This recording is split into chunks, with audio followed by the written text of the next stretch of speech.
Sir, ಈಗ ಕರ್ನಾಟಕ ದಲಿತ ಸಂಘರ್ಷ ಸಮಿತಿ ಅಂದ್ರೆ ದಲಿತ ಚಳವಳಿ ಸುಮಾರು 50 ವರ್ಷಗಳ ಇತಿಹಾಸ ಇರತಕ್ಕಂಥದ್ದು. ಅನೇಕ ಹೋರಾಟಗಳನ್ನು ಮಾಡಿದೆ. ದೌರ್ಜನ್ಯಗಳ ವಿರೋಧ ಹೋರಾಟ ಮಾಡಿದೆ, ಭೂಮಿ ಬೇಕಂತ ಹೋರಾಟ ಮಾಡಿದೆ, ಎಂಡ ಬೇಡ ವಸತಿ ಶಾಲೆ ಕೊಡ ಅಂತ ಹೋರಾಟ ಮಾಡಿದೆ. ಈ ತರ ಅನೇಕ ಹೋರಾಟಗಳನ್ನು ಮಾಡ್ತಾ ಬಂದಿದೆ. ಆದ್ರೆ ಅಂಬೇಡ್ಕರ್ ಅವರಿಂದ ಅನೇಕ ವಿಚಾರಗಳು ನಮ್ಗೆ ಗೊತ್ತಾಗ್ತಾ ಇರ್ಲಿಲ್ಲ. ಕೆಲವೇ ಜನ ಮಾತ್ರ ಅದನ್ನ ಅರ್ಥ ಮಾಡ್ಕೊಂತಿದ್ರು. ಸಾಮಾನ್ಯ ಜನಕ್ಕೆ ಇದು ಅರ್ಥ ಆಗ್ತಾ ಇರ್ಲಿಲ್ಲ. ಇವತ್ತು ಅಂಬೇಡ್ಕರ್ 1818ರಲ್ಲಿ ನಡೆದಿರ್ತಕ್ಕಂಥ ಕೋರೆಗಾಂವ್ ಏನು ಯುದ್ಧ ಏನಿದೆ ಅದು ನಮ್ಗೆ ಯಾರಿಗೂ ಗೊತ್ತಿರ್ಲಿಲ್ಲ.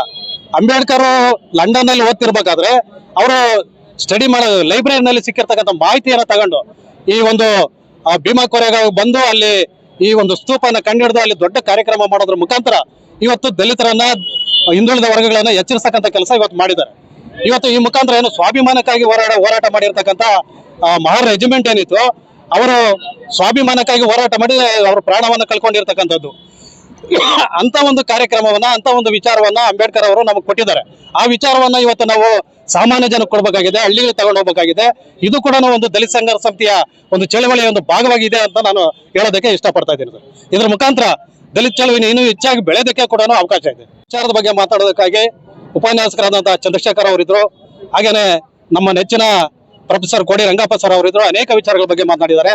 ಹಾಗೆ ನಮ್ಮ ದಲಿತ ಸಂಘಟನೆಗಳ ಮುಖಂಡರಾದಂತಹ ತಾಲೂಕು ಸಂಚಾಲಕರಾದ ಸುಲ್ಕುಂಟೆ ವೆಂಕಟೇಶ್ ಅವರು, ಕಂಡಕ್ಟರ್ ಶ್ರೀನಿವಾಸ್ ಅವರು, ಬಚ್ಚಳ್ಳಿ ವೆಂಕಟರಾಮ್ ಅವರು, ಅಂಗಟ ಮುನ್ಕೃಷ್ಣ ಅವರು, ನಮಲಗುರ್ಕಿ ಆಂಜಿ ಅವರು, ಈ ತರದ ಅನೇಕ, ಆಮೇಲೆ ಮುನ್ಕೃಷ್ಣ ಅವರು, ಈ ತರದ ಅನೇಕ ಮುಖಂಡರುಗಳು ಇನ್ನೂ ಇದ್ದಾರೆ.